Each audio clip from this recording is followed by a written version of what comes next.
Hello and welcome students, आपका स्वागत है आपके चैनल फिजिक्स विद अमित में। आज हम जो बात करने वाले हैं पेंडुलम पर आवेश की बात करने वाले हैं। दूसरी चीज, ये जो वीडियो है वो उन लोगों के लिए जो जेईई या नीट की तैयारी कर रहे हैं, ये और किसी बोर्ड की तैयारी के लिए नहीं है। बोर्ड पर ये सवाल नहीं आएंगे, तो उन्हीं बच्चों को ये वीडियो देखना है जिन बच्चों को जेईई या नीट की तैयारी कर रहे हैं। सबके लिए वीडियो नहीं है, ठीक है। ओके, आते हैं सवाल पे। तो सवाल हमारा है, सवाल ये कॉन्सेप्ट भी है, सवाल भी है, ठीक है। तो इसमें आवेश आपको निकालना, आवेश और रेडियस में रिलेशन क्या है, इनके बीच की दूरी में रिलेशन क्या है, ठीक है। तो मान लेते हैं ये दो आधार हैं, ठीक है। दो आधार से दो चार्जर लटके हुए हैं, इसका द्रव्यमान है m, आवेश क्यों, इसका भी द्रव्यमान m है, आवेश क्यों है, ठीक है। ये जो धागे की लंबाई है l है, और इसका जो वर्टिकल से एंगल है ये भी थीटा, ये भी थीटा। बीच की डिस्टेंस अगर r है तो ये मेरी डिस्टेंस क्या हो जाएगी बताओ, r/2 हो जाएगी। इस पे अगर मैं बल देखूं तो नीचे की ओर एक बल लग रहा होगा mg। क्यों लग रहा होगा? क्योंकि इसके पास द्रव्यमान है, तो नीचे की ओर एक ग्रेविटेशनल फोर्स mg लगेगा। इधर की ओर एक बल लग रहा होगा QE, क्योंकि इधर की ओर क्या है, विद्युत क्षेत्र, तो विद्युत क्षेत्र में बल क्या लगता है, F बराबर Q इंटू E। अब मैं देखूं तो इधर एक टेंशन फोर्स लग रहा होगा T। अब अगर मैं इसको वर्टिकल से ऐसा मिला दूं ऐसा, तो ये एंगल कितना हो जाएगा, थीटा, क्योंकि ये एकांतर कोण है, ये थीटा तो ये भी थीटा होगा। तो ऊपर की ओर जो बल एक्ट करेगा तो वो कितना होगा बताओ, T cos थीटा। क्यों? क्योंकि ये याद होना चाहिए, अगर थीटा है, ये थीटा है, तो ये हो जाता है हमारा T cos थीटा, ये हमारा हो जाता है T sin थीटा। ये T है, ये T cos थीटा, ये T sin थीटा। तो ये वाली जो मेरा ये T cos थीटा, तो ये क्या हो जाएगा, T sin थीटा। एक और चीज, दोनों बल सामने सामने बराबर हो जाएंगे, तो कर दो T sin theta is equal to Q E. Equation number first डाल दो, इसको मैं मेट देता हूं। इसी तरह से T cos theta is equal to mg लिख दो, ये मेरा इक्वेशन नंबर सेकंड हो जाएगा। अगर मैं समीकरण एक को 2 से भाग कर दें तो यहां से हमारे पास वैल्यू क्या आएगी बताओ, tan थीटा बराबर क्या आ जाएगा, क्यू ई बटे mg, ठीक है। यहां से हमारे पास tan थीटा की वैल्यू क्या आ जाएगी, क्यू ई बटे mg। तो ये जो वैल्यू आई, ये इंपॉर्टेंट बहुत है, बहुत ज्यादा इंपॉर्टेंट सवालों में। तो जितने भी सवाल मिलेंगे उसमें इससे रिलेटेड सवाल, उसमें ये फार्मूला इंपॉर्टेंट आता है, डायरेक्टली आप सवाल कर सकते हो, ठीक है। दूसरी चीज क्या है, अब अगर मुझे इसके बारे में और करना है, क्योंकि मुझे आवेश चाहिए, तो हमें पता है ई का फार्मूला क्या होता है, के क्यू स्क्वायर बटे आर स्क्वायर, ये होता है फार्मूला। तो यहां से मैं क्या करूंगा, tan theta is equal to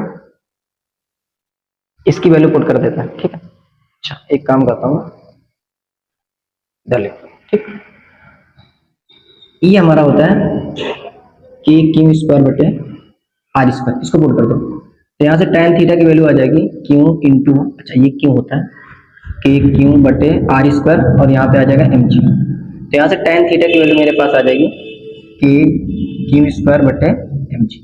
ये जो फार्मूला आया आर स्क्वायर mg, ये जो फार्मूला आया मेरे पास, ये भी फार्मूला बहुत ज्यादा इंपॉर्टेंट है, ठीक है। ये फार्मूला भी हमारे पास, ये आर स्क्वायर है पावर में, और ये mg है, ये भी फार्मूला बहुत ज्यादा इंपॉर्टेंट है। अब एक चीज की प्रॉब्लम आ रही है, मुझे चाहिए क्यू और आर में रिलेशन, यहाँ पे tan थीटा है, अब tan थीटा नहीं हटा सकते, तो कैसे हटाएंगे इसको? तो हटाने के लिए हम एक सिंपल सा टर्म यूज करेंगे कि ये अगर मेरा थीटा बहुत ज्यादा छोटा है, if theta is so small, तो उस केस में जो tan थीटा होगा वो sin थीटा के लगभग बराबर होगा।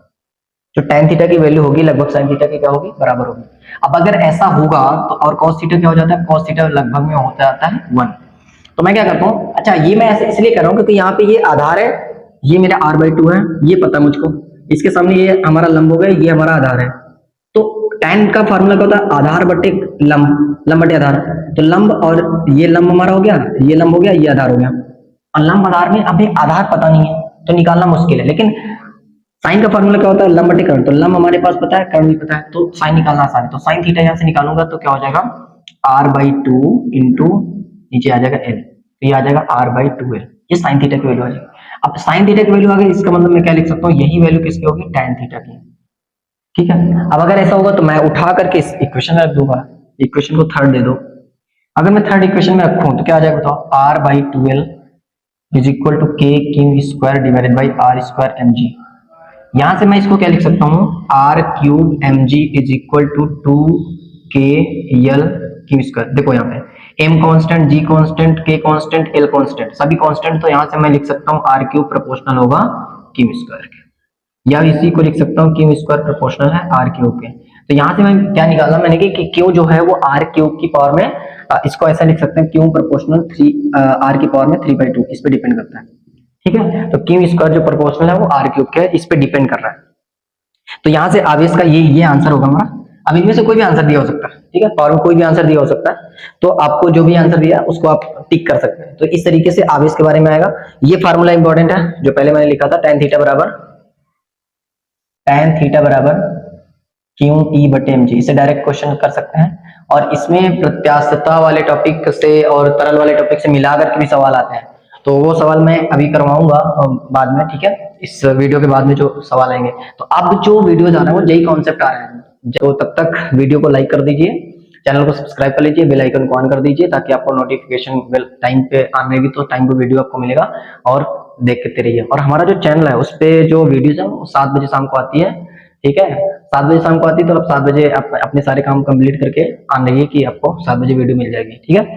और आपको जो भी चीजें आती हैं वो आप घर पे पढ़िए, ठीक है, और पढ़ने के बाद कोई भी प्रॉब्लम आती है उसके लिए कमेंट बॉक्स है, उस पर लिखिए, आपको उसका जो आंसर है मिल जाएगा। आपको अगर कोई दिक्कत परेशानी है बता सकता है, ठीक है। Thanks for watching this video, और मस्त रहिए, पढ़ते रहिए और खेलते रहिए, खेलना भी जरूरी है।